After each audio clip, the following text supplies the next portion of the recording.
Hey, it's the Lost Turtle here. Today, I'm in Salem, Massachusetts. As you can see, I'm outside the House of Seven Gables.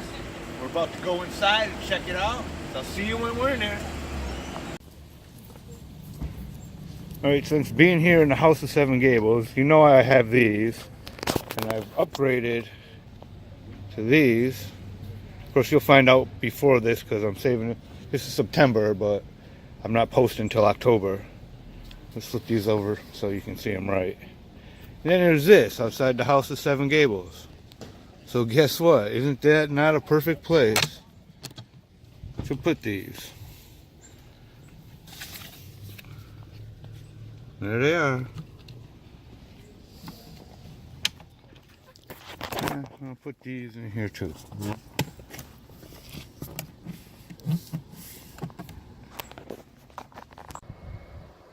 I want to live in a gable.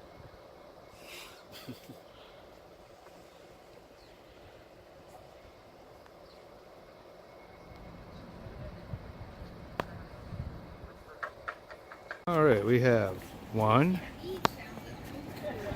right there, one, two, three, and we'll go around to the front of the house to get four, 5, 6, and 7. Alrighty. Oh, there's number 4 with the chimney coming out of it. There's number 5.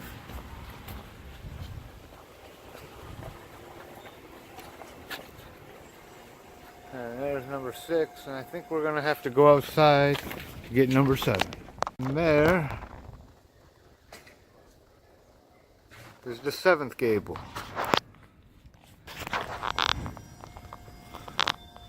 And there is a sign that tells you where you're at.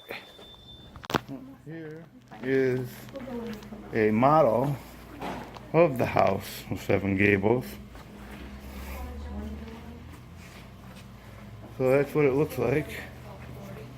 And we are inside now, obviously. And we're going to go up to the register and go in. Because today, again, I am with the worm snake. So this is the kitchen. And it's typical early time period. And this is a scent shop. But it's not really, this isn't actually part of the house. This is the kitchen area. That's Susan Rose. And these pictures are 2 Chinese pork. And that one is Canton. And if you look at the dinnerware, it's Canton China, which is very, very expensive. And if you come over here, there is a closet for the fireplace. Now, this room is so short to conserve heat, and you go into this closet. Yes. So Caroline Edmonton, as I mentioned, was restoring it to be a museum. So she wanted to create intrigue. So she built this. Yes, she put this in to explain the character from the novel she was inspired by, but also because she knew that she wanted to make it interesting. How do you do that on the inside of the house? I'll explain it in a bit, but actually you're going up the chimney. Oh, okay. Yeah, you can see it curves into the Don't fire. I just want to take a picture of it. Alrighty. So we go into the closet, and there is there's this hidden secret door.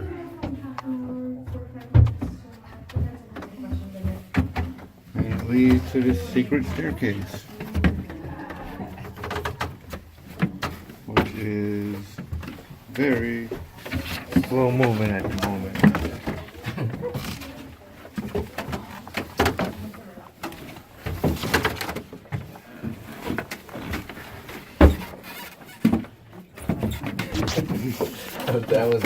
tricky part.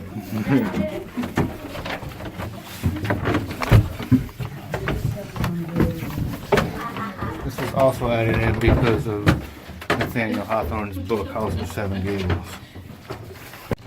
This is where the secret staircase comes out.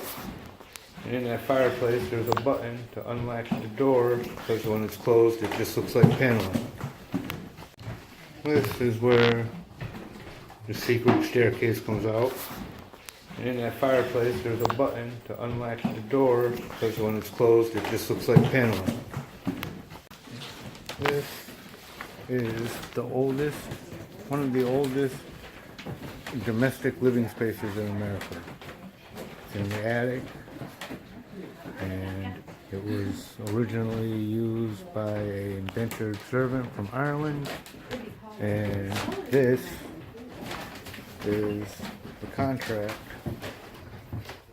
that someone would sign to be entered into indentured servitude.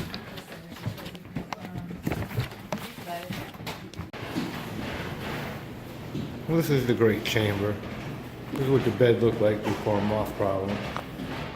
Those are medieval curling iron.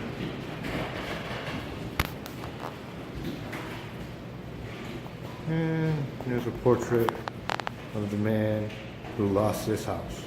You notice the ceilings are much higher because this is a more affluent part of the house. And we're on our way up. Well, this is the first and oldest Georgia ballroom. That is a portrait of Nathan Hawthorne. Wrote the book House of Seven Gables that was inspired by this house. That's his cousin Susan, who owned the house.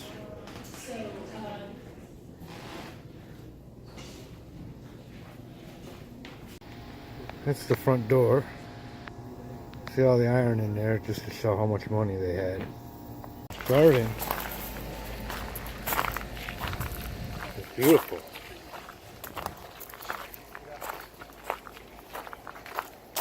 So this is the cursed well from the book, The House of Seven Gables. And apparently it only gives off foul water. I guess that's why it's capped off. Actually, it wasn't the original well. It was put here by when it was rebuilt to resemble Nathaniel Hawthorne's book. And this is the house that Nathaniel Hawthorne was born in. It wasn't originally here either. It was brought over. But we're going to go inside and check it out. This is the Hawthorne family tree. Starting with Major William Hawthorne, Justice John Hawthorne, who the hanging judge who was involved in the witch trials, the only person who never repented for being wrong. And Captain Joseph Hawthorne, and Daniel Hawthorne, and Captain Nathaniel Hawthorne, and then Nathaniel Hawthorne. He changed his name because he felt shame because of the judge up here. And then he started writing his books. And there's Worm Snake. And there's a portrait of the man right there. Couch, sofa, love seat, whatever. Kind of small. This is kind of funny. We're in the famous author Nathaniel Hawthorne's house where he was born.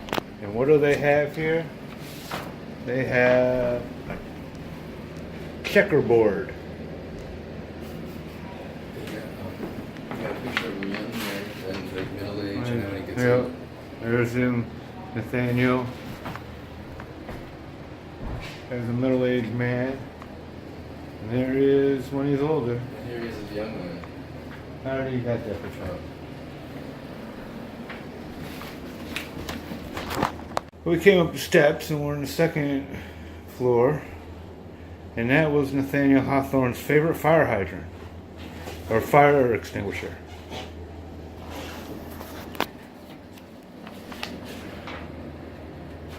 Every true and happy family is a solar system that outshines the solar system in space and time. Here's an even older picture of Nathaniel.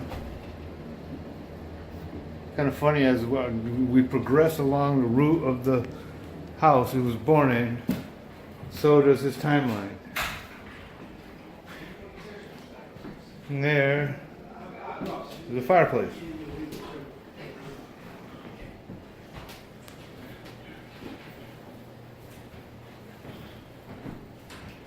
Your own life is as nothing when compared with that immeasurable distance, but still you demand more.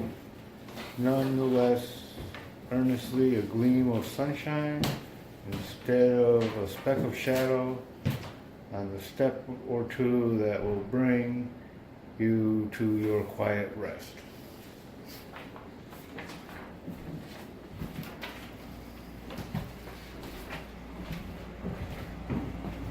And this is obviously a parent's room. Look at the old cradle.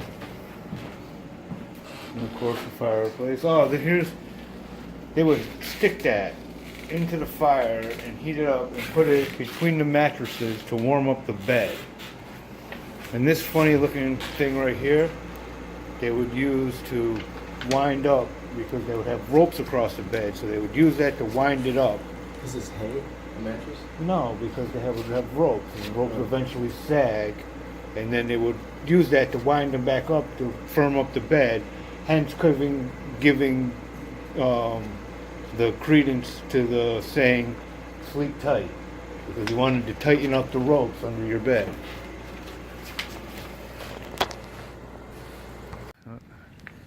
This is one of the cooler parts of living here. This is the view. The backyard of the House of Seven Gables. And this thing is pretty neat too.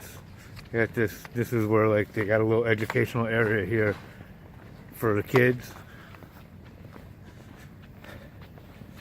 But they got this thing here.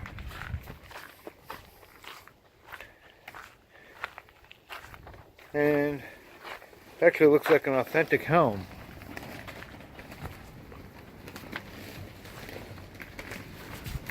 And an actual brass ship's bell.